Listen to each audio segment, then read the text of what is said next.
си талант, аз не съм Златка, златното момиче, а той масаж ли ми прави това? Лесев ли е отзад?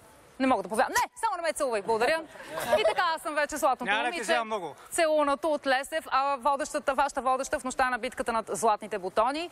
5 участника получиха директно класиране на полуфинал, благодарение на подкрепата на 4 съдии и разбира се на моя добър вкус.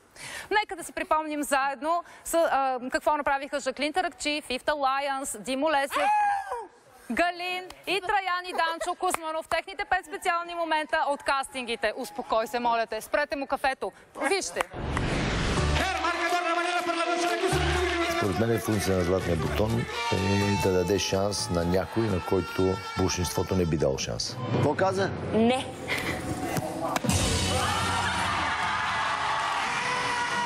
Много добре се справих на моя златен бутон. Аз мисля, че го давах на човек, който съм почти 100% сигурен, че нямаше да го пусна.